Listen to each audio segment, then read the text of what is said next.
imagine you write a song, Right. and it's this deeply personal, piano-driven confession. It's about a relationship that just completely fell apart because of your own mistakes. A classic heartbreak ballad. Exactly. So you pour your heart out, the song tops the charts, and, well, life goes on.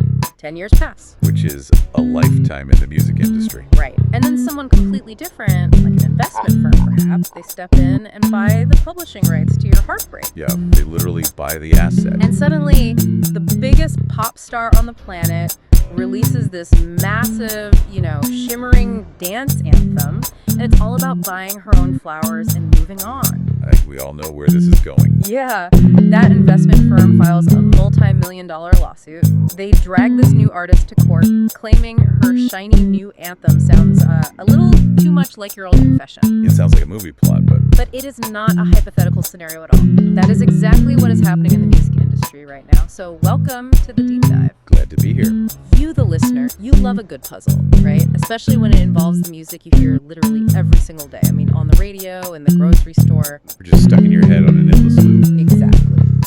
So today, we are looking at a massive pop culture collision. In one corner, we have Miley Cyrus's 2023 mega hit, Flowers. And in the other corner, Bruno Mars's 2012 piano ballad, When I Was Your Man. Yeah, so Flowers has been hit with this severe copyright infringement lawsuit. Right. The claim is basically that Miley Cyrus essentially ripped off the underlying musical architecture of the Bruno Mars track. But, and this is crucial, we are entirely bypassing the Hollywood gossip today. Oh, absolutely. No celebrity relationship timelines, no TikTok rumors. Right. Our mission today is to act purely as musical detectives. We're going to strictly examine the structural differences between these two songs. Yeah, we're going to use their tempo, their sonic textures, and their actual chord progressions to understand the musical composition far beyond just their shared emotional mood. Okay, let's unpack this because, mood is a very subjective thing, right? Totally. But sheet music, that is hard data. So to get to the bottom of this, we're looking at a very specific stack of sources today. We really are. We've got texts on deep dive pop texture analysis, comprehensive music theory breakdowns of both chord structures. Which get really granular, by the way. Oh, incredibly granular. Plus, we have step-by-step production histories of how Flowers was physically constructed in the recording studio. And of course, the actual filing details of the lawsuit itself, which was brought forward by a company called Tempo Music Investments. Right, so that lawsuit is really the engine driving this entire controversy. Break that down for us. Well, Tempo Music Investments owns a share of the copyright for When I Was Your Man. And they acquired this by purchasing the catalog of one of the song's co-writers, a guy named Philip Lawrence. Okay. So they are formally claiming that Miley Cyrus, alongside her co-writers, Gregory Hine and Michael Pollack, intentionally copied the 2012 song. Just flat out duplicated it. Basically. The lawsuit specifically alleges that Flowers duplicates the melodic pitch design, the sequence of the verse, connecting bass lines, certain bars of the chorus, and specific chord progressions. I noticed an incredible detail in that lawsuit filing from our sources. Yes, Bruno Mars himself is nowhere to be found in this legal action. I mean, the artist who actually sang the song. The face of the track. Right, the face of When I Was Your Man is not named as a plaintiff. And neither are the other co-writers, Ari Levine and Andrew Wyatt. It's purely the investment firm. Exactly. This is an investment firm that bought a slice of the publishing rights and is now just independently enforcing the copyright. And honestly, that dynamic is completely reshaping the modern music industry. Because when financial firms purchase song catalogs, they don't look at them as art. Right, they see them as assets. Exactly. Yielding assets, much like real estate. So if they perceive another massive asset like a song with billions of streams encroaching on their intellectual property, they actually have a fiduciary duty to their investors to pursue it. That is wild. They even state in their filing, and I quote, "It is undeniable based on the combination and number of similarities between the two recordings that Flowers would not exist without When I Was Your Man." That's a bold claim. Very. They're asking for undetermined damages, actively want to halt the reproduction and distribution of Flowers. Halt distribution. That is huge. But okay, before we strip down the musical mechanics. The gears and wires of the audio. Yeah, before we look at the audio itself, we really have to address why anyone would even make this claim in the first place. Like, why are these two songs so inextricably linked in the public consciousness? this? Well, it comes down to a very deliberate, undeniable lyrical mirror. Yes. When you put the lyric sheets side by side, it is literally impossible to ignore the conversation happening between the two tracks. Oh, it's a direct dialogue. Right. So in 2012, Bruno Mars sings this devastating list of regrets. He sings, I should have bought you flowers and held your hand. Should have gave you all my hours when I had the chance. Take you to every party because all you wanted to do was dance. Yeah, it's a character looking back at a shattered relationship, painfully listing his specific failures. Right. And he's hoping the new partner in his ex's life does all the things he failed to do. So you fast forward 11 years to 2023, and Miley Cyrus releases this shimmering, defiant anthem. And her lyrics are, they're a direct point-by-point response. Word for word, almost. Yeah. She sings, I can buy myself flowers, write my name in the sand, talk to myself for hours, say things you don't understand, I can take myself dancing, and I can hold my own hand. The lyrical inversion is just incredibly structural and precise. It really is. The 2012 song says, I should have bought you flowers, right? The 2023 song says, I can buy myself flowers. One says, should have held your hand. The other says, I can hold my own hand. It functions exactly like a cinematic sequel told from a completely different character's perspective. Yes. You watched the original movie about the heartbroken guy wallowing in his mistakes. And now you're watching the sequel from the perspective of the woman who walked away and realized, hey, I didn't need him anyway. Exactly. But, and this is where I have to push back on the premise of our entire deep dive. Okay, let's hear it. Does writing a lyrical response inherently mean you stole the sheet music? That's the big question. Right, because if the words are matching up so perfectly, line by line, thematic beat by thematic beat, doesn't the underlying music have to match too? If I write a sequel to a movie, I'm fundamentally operating within the original movie's universe, right? See, that is precisely the psychological trap the human brain falls into. And our sources heavily address this phenomenon. Oh, really? So it's a known cognitive thing? Oh, absolutely. It ties into a concept known as association and contrast in human memory. You see, the human brain is an incredibly aggressive pattern recognition machine. Right, it wants to connect the dots. Exactly. So when we hear lyrics that clearly, deliberately, and sequentially talk to each other, our brains automatically associate the melodies carrying those lyrics. Wow. We involuntarily map the emotional resonance of the first song onto the second song. It creates this powerful, almost unbreakable illusion of identical music. So the brain basically overwrites the data. Pretty much. Right. But a lyrical homage, the thematic poetic response, is not the same as musical duplication. So the lyrics are essentially a magic trick. They're distracting us from what the hands are actually doing on the instrument. That's a great way to put it. Well, to prove that a lyrical connection does not equal musical duplication, we need to put the lyrics in a soundproof box. We just have to ignore them entirely. Hard to do, but necessary. Right, and look at the most foundational, inescapable element of any song. The pulse. The tempo. The tempo. Because when you listen to these songs back to back, your physical body is instructed to do two completely different things. And that physical instruction is driven by a stark mathematical reality. Mm-hmm. We're looking at the BPM, the beats per minute. Let's hear the number. Flowers drives relentlessly forward at a brisk 118 BPM. Okay. While When I Was Your Man moves at this glacial, dragging 73 BPM. Okay, let's translate those numbers into physical reality for a second so you, the listener, can really feel the difference. 118 BPM is propulsive. Very forward-leaning. Yeah, it perfectly aligns with the human heart rate during a brisk walk or maybe like a light jog. It's the tempo of a confident runway strut.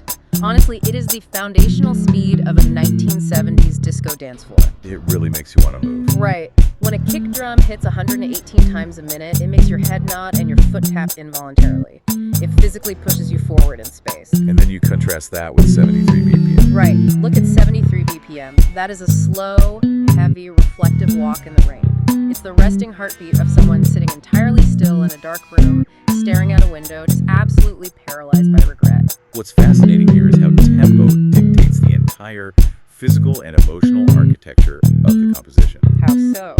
Well, music theory texts emphasize that time signatures and rhythm are the frameworks that organize sound so our brains can actually extract meaning from it. Both of these songs are technically written in 44 common time. Okay, so think of a 44 times signature, like the concrete foundation of a house. Here. It just means you can count 1, 2, 3, 4 over and over again. So Miley built a 118 BPM commercial dance club on her concrete foundation, While Bruno built a 73 BPM isolated cabin. Exactly. They might both be sitting on a 44 slab, but you would never mistake the architecture of the dance club for the isolated cabin. And how the artists navigate inside those structures completely diverges. Just look at the vocal melodies themselves. Okay, break the melodies down. So in Flowers, because the tempo is moving at that brisk 118 beats per minute, Miley Cyrus's vocal melody in the verses is remarkably simple. It's grounded and very repetitive. It feels very steady.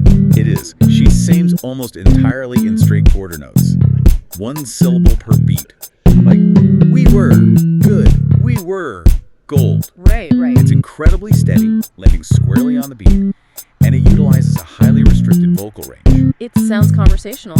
She is literally just stating a list of facts. She isn't pleading. She isn't stretching for these crazy high notes. She's just delivering a rhythmic monologue of her own.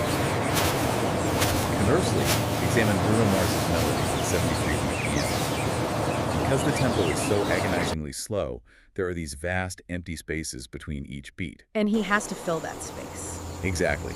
He uses that cavernous space to create a vastly more complex, rhythmic, and unpredictable vocal melody.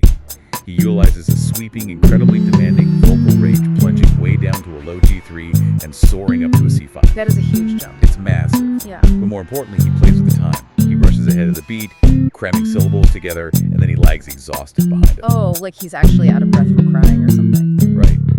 He uses syncopation to physically convey the messy, unpredictable nature of grief. Miley's rhythm is a steady, unshakable march of self-reliance. While Bruno's rhythm is a desperate, unpredictable plea. Structurally, their goals are fundamentally opposed. So Bruno's tempo drags you down into his depression, while Miley's tempo basically forces you onto the dance floor. Couldn't have said it better. But you know, a tempo is just an empty room moving at a certain speed. To really see if these songs are identical, we have to look at the furniture they placed inside that room. The harmonic rhythm map. Yes, we need to move from the rhythmic pulse into the chords, the chord progressions. And this brings us to the biggest piece of alleged evidence in this entire debate. The A minor red herring. The A minor red herring. This is the centerpiece of the structural argument from the folks online who think she stole it. Right, because both Flowers and When I Was Your Man are written in the key of C major. And both songs begin the progression with an A minor chord. They do. Okay, I'm going to play devil's advocate here. Go for it. If I am sitting on a jury and someone tells me both songs share the exact same key and they both kick off with the exact same opening chord to build the exact same wistful vibe. It sounds bad. Right. Isn't that the smoking gun? Doesn't that immediately prove they're operating from the same stolen blueprint? I mean, it sounds incredibly damning until you zoom out and look at the broader mechanics of Western popular music. We really have to understand what the key of C major and an A minor chord actually represent. Okay, teach us some music theory. The key of C major is the most foundational key in music. If you look at a piano keyboard, it represents all the way keys. No sharps, no flats. The absolute basics. Exactly. Now, the A minor chord is what musicologists call the relative minor of C major. It uses the exact same notes, just starting in a different place, to create a more melancholic feel. Ah, okay. So starting a sad, reflective, or emotionally complex pop song with an A minor chord in the key of C. I mean, it's a foundational building block used in tens of thousands of songs over the last century. It's the equivalent of two different authors starting their novels with the phrase, "The night was cold." That's a perfect analogy. It sets a specific, recognizable mood, but you can't copyright the weather, right? What actually matters is the second sentence. Yes. What happens after that first A minor chord? Let's trace the actual paths these songs take, because I have the chord breakdown from our sources right here. In the verse of Flowers, the progression moves from AM7 over to C, down to G, and then to a C7 meter. Then the pre-chorus shifts the path. AM7, DM7, E7. And finally the chorus loop. AM7, C, G, C7, E, C7, D, F, E7, AM7. Okay, so hold that specific sonic journey in your mind. Now let's map the architecture of When I Was Your Man. Okay, I'm ready. Bruno's verse starts on that shared AM, but immediately moves to C, Then the DM, the G, the G7 to C, and down to GB. Wait, so that diverted almost instantly. Immediately. After the C chord, Miley stepped up to a G, but Bruno dropped down to a D minor. Exactly. And the divergence only accelerates from there. Bruno's pre-chorus introduces chords nowhere to be found in Miley's structure. Like what? Like GB, M, B, Jesus 4. They are completely different harmonic choices building a completely different type of tension. Bruno's chorus is this long, winding journey. G, F, G, C, F, G, AM, D7, F, F, M, C. Okay, so looking closely at the actual mechanics of these progressions, beyond that opening A minor starting line, there is absolutely zero structural alignment. Not at all. They don't just use different chords, the chords behave differently. Like, Miley's chords function like a continuous loop. Right, they never really stop. Exactly, they never truly resolve or end, which keeps you hooked in this endless, confident groove. But Bruno's chords physically walk down the piano keys. And that is a crucial mechanical distinction. Bruno's song makes heavy use of descending walking bass lines. Oh, like that transition using the GB chord. Yes, exactly. It smoothly pulls the listener downwards. He uses a D7 to lead into an F major, and then delivers this heartbreaking harmonic drop by shifting that F major into an F minor, before finally collapsing back into the home chord of C. It literally mimics the physical feeling of sinking into despair. It really does. It's a highly traditional, somewhat complex ballad progression, very reminiscent of Elton John or Billy Joel. So while Bruno is walking down the stairs into the basement, Miley is basically spinning in a circle. That's exactly what's happening. Her progression relies on this funk-driven sequence. She heavily utilizes minor seventh chords, the AM7, the DM7. Adding that seventh note introduces a much jazzier, more laid-back, sophisticated groove. Right, and the tension she builds in her pre-chorus operates on entirely different physics than Bruno's. She uses an E7 chord right before the chorus explodes. Oh, the E7. Yeah, an E7 is a dominant seventh chord. Its entire mechanical purpose is to build immense, almost unbearable sonic tension that demands to be resolved. It drops like a satisfying heavyweight right back into the A minor to restart the groove. It creates a physical release. Exactly. So the sheet music simply does not overlap. They're navigating entirely different roadmaps. Which brings us to the next layer of the investigation. We have established that the tempo is vastly different. The chords behave according to different physical laws. Right. Now, we must examine the building materials themselves. I love this part. How are those abstract structural blueprints translated into physical audio waves? We need to look at what musicologists refer to as pop textures and arrangement. Here's where it gets really interesting, because this is where we look at the actual instruments and the studio engineering. Yes. Pop music theory provides a framework called functional layers to analyze sonic texture.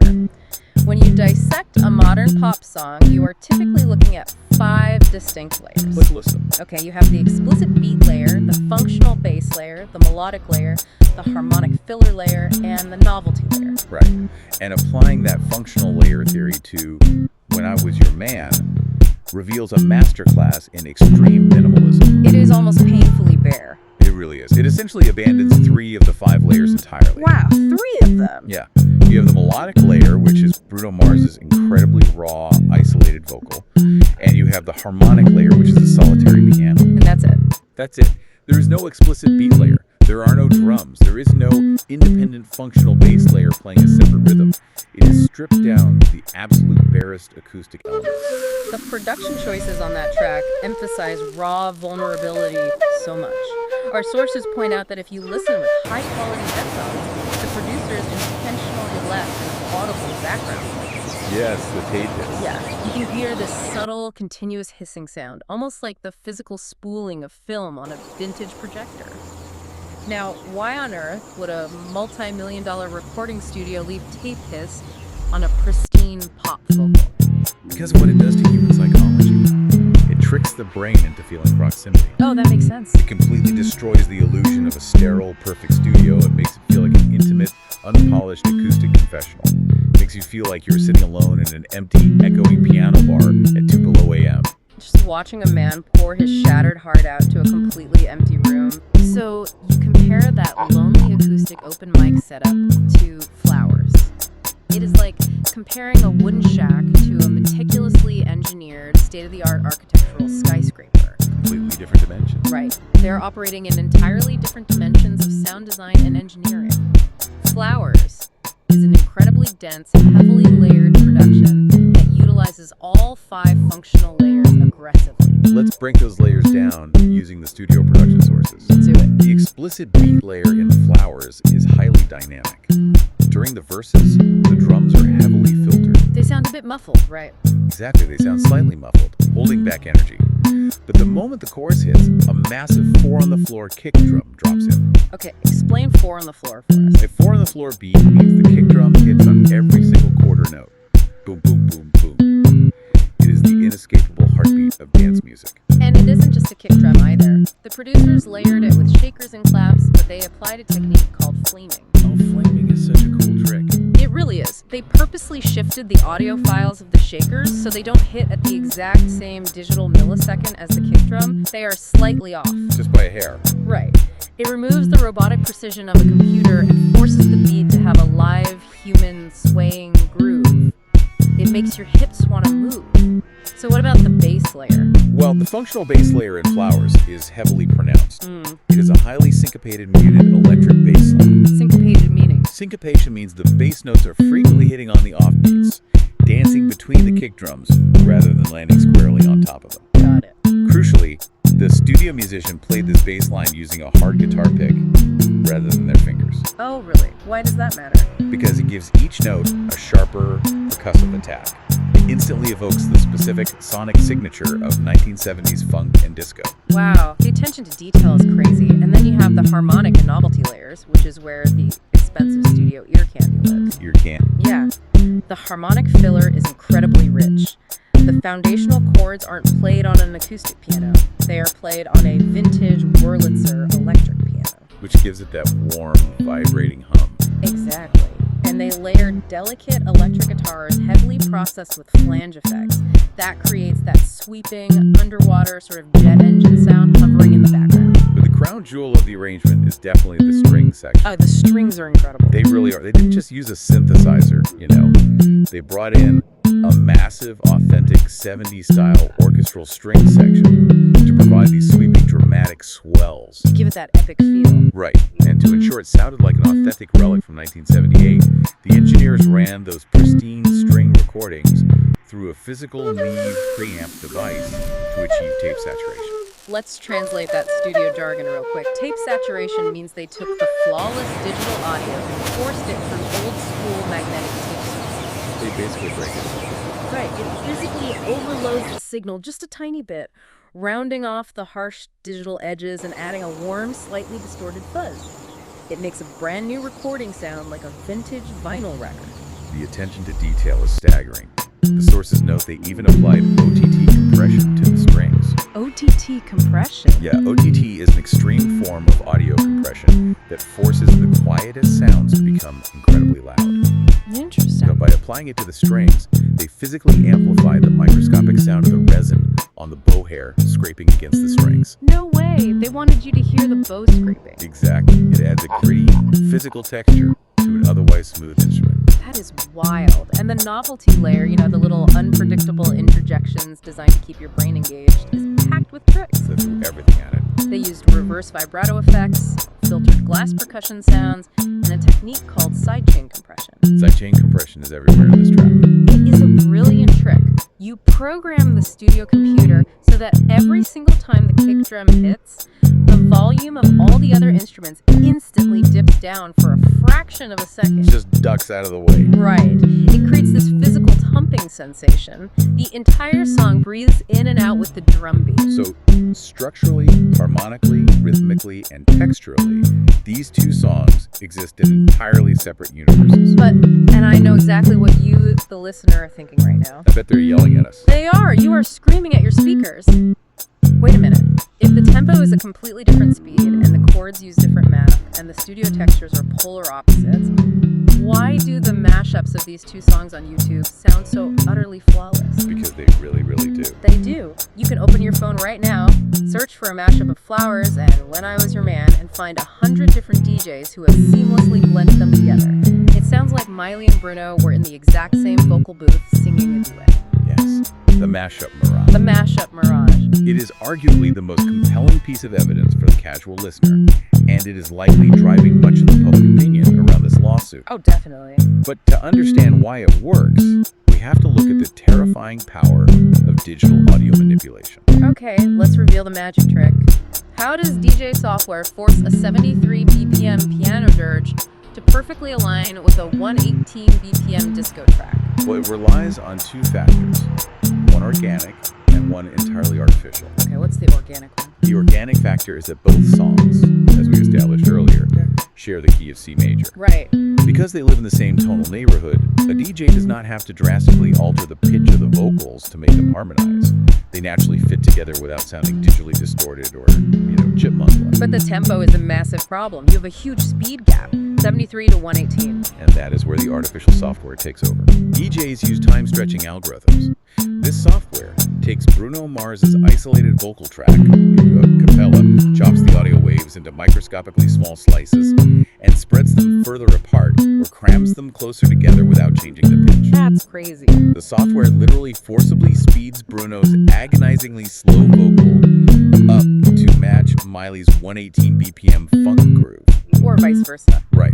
Alternatively, they can digitally drag Miley's upbeat vocals down to a crawl to sit on top of Bruno's solitary piano. So when you force the speed to match using computer algorithms and the key is organically identical, the brilliant conversational lyrics do the rest of the music. Your brain is built. Exactly. Your brain hears the lyrics talking to each other, the drum beats have been artificially forced to align, and you instinctively conclude that the underlying sheet music must be stolen. But a good mashup only proves thematic compatibility, not structural plagiarism. Right. It proves the power of software, not the theft of an idea. And one of our theory sources provides a fantastic analogy for this.